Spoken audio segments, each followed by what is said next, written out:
السلام عليكم ورحمة الله وبركاته.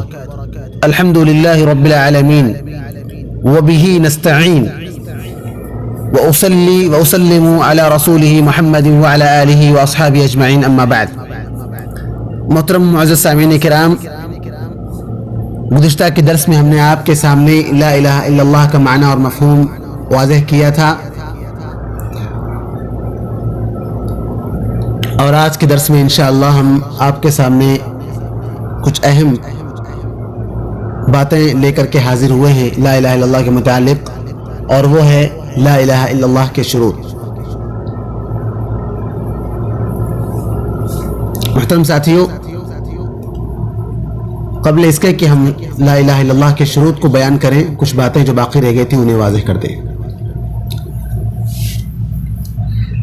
یاد رہے کہ یہی وہ کلمہ ہے جو مسلمانوں اور مشرکین اور کفار کے درمیان فرق کرنے والا ہے، جو تفریق کرتا ہے. لہذا مسلمان اللہ تعالیٰ کے ولی ہیں، اللہ تعالیٰ کے دوست ہیں، اور مشرکین اور کفار اللہ تعالیٰ کے دشمن ہیں. اللہ تعالیٰ فرماتے ہیں الا ان اولیاء اللہ لا خوف علیہم ولا هم يحزنون الذین آمنوا وكانوا يتقون. آگاہ، اللہ کے ولیوں کے لیے نہ کوئی خوف ہوگا نہ کوئی غم، جو لوگ ایمان لائے اور تقوی اختیار کیے.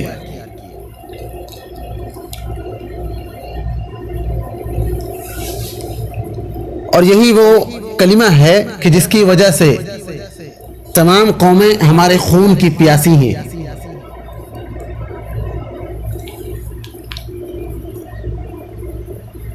اور یہی وہ کلمہ ہے جس کی بدولت اللہ تعالیٰ نے ہم سے جنت کا وعدہ کیا ہے، اور ہمارے جسم و جان کو جنت کے بدلے خرید لیا ہے.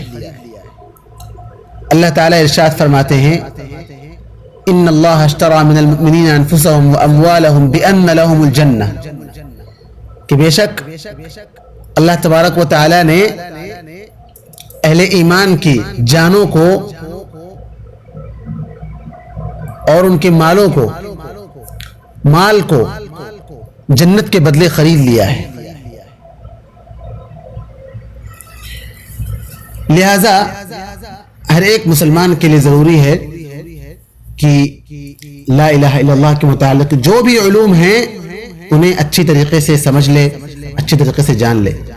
اب تک ہم نے آپ کے سامنے لا الہ الا اللہ کے ارکان بیان کیا، لا الہ الا اللہ کے شروط آج ہم لے کر کے آپ کے سامنے حاضر ہوئے ہیں. اہل علم نے جتنی بھی کتابیں لا الہ الا اللہ پر لکھی ہیں، لا الہ الا اللہ کے مفہوم کو واضح کرنے کے بعد انہوں نے سب سے دوسرا باب شروط کے مقرر کیا ہے، لا الہ الا اللہ کے شروط مقرر کیا ہے. کوئی بھی شخص پوچھ سکتا ہے کہ لا الہ الا اللہ کی یہ جو شروط آپ لے کر کے آ رہے ہیں، یہ شروط کہاں سے لے کر کے آ رہے ہیں؟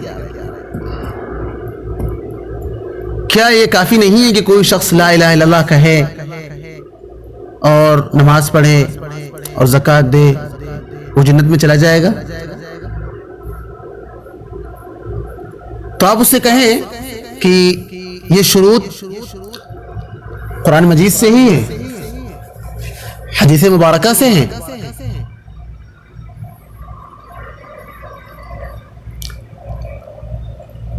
جہاں سے نماز واجب ہوئی، جہاں سے حج واجب ہوا، جہاں سے زکوٰۃ واجب ہوئی، جہاں سے روزہ واجب ہوا. اور لا الہ الا اللہ اس وقت تک قبول نہیں ہوگا جب تک ہم اس پر عمل نہیں کریں گے. جیسا کہ ہم نے دیکھا کچھ ہندوؤں کو جو لا الہ الا اللہ تو کہتے ہیں لیکن وہ پھر بھی ہندو ہیں. رسول اکرم صلی اللہ علیہ وسلم کے زمانے میں کچھ لوگ لا الہ الا اللہ کہتے تھے، آپ صلی اللہ علیہ وسلم کی رسالت کی گواہی دیتے تھے، لیکن اس کے باوجود بھی اللہ تبارک و تعالیٰ نے کہا وہ لوگ جھوٹے ہیں۔ اسی لیے کہا کیونکہ وہ لوگ لا الہ الا اللہ کے شروط کو نہیں جانتے تھے، لا الہ الا اللہ کی جو شروط ہیں ان پر عمل نہیں کرتے تھے، اس لیے وہ جھوٹے تھے۔ اسی لیے کسی نے کہا ہے، زبان سے کہہ بھی دیا لا الہ تو کیا حاصل، دل و نگاہ مسلمان نہیں تو کچھ بھی نہیں۔ تو میرے ساتھیوں، ضروری ہے کہ ہم لا الہ الا اللہ کے شروط کو قرآن و سنت کی روشنی میں جان لیں اور ان پر عمل کرنے کی کوشش کریں۔ لا الہ الا اللہ کی سب سے پہلی شرط ہے کہ ہم اس کو جانیں، اس کا علم سیکھیں۔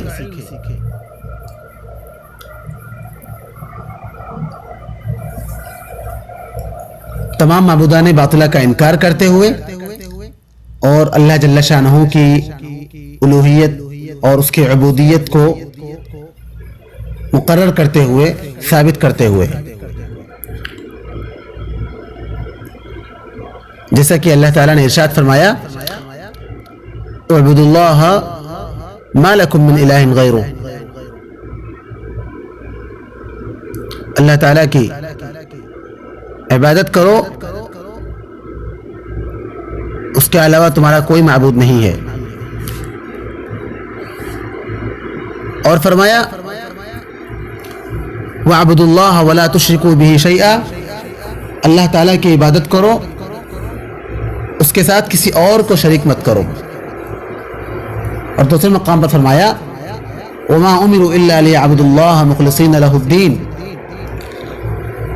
کہ اللہ تعالیٰ نے انہیں صرف اور صرف اللہ تعالیٰ کی عبادت کرنے کا حکم دیا تاکہ وہ اللہ تعالیٰ کے دین پر، اللہ تعالیٰ کی ذات کو خالص کرتے ہوئے عبادت کریں۔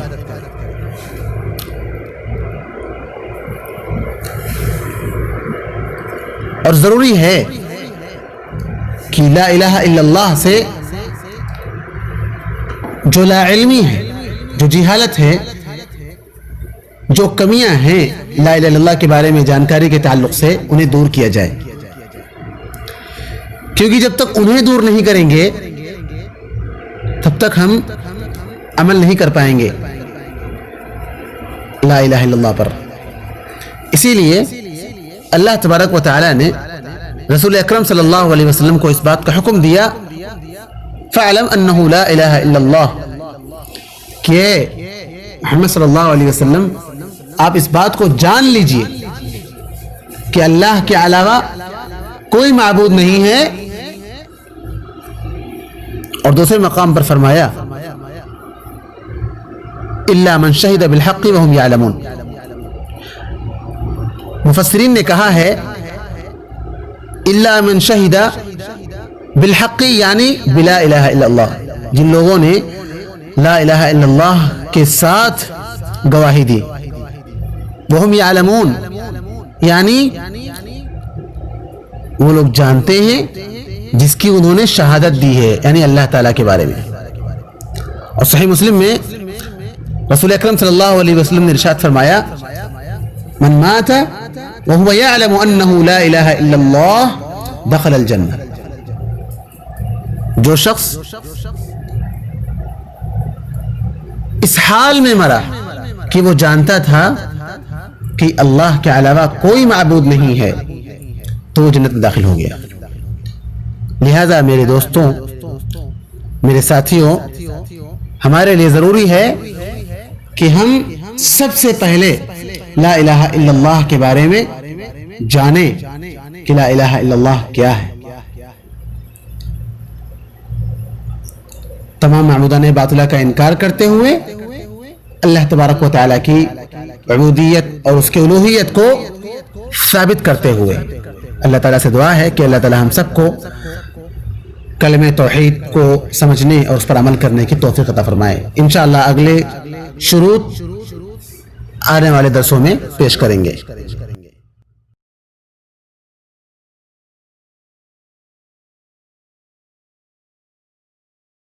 Mm-hmm.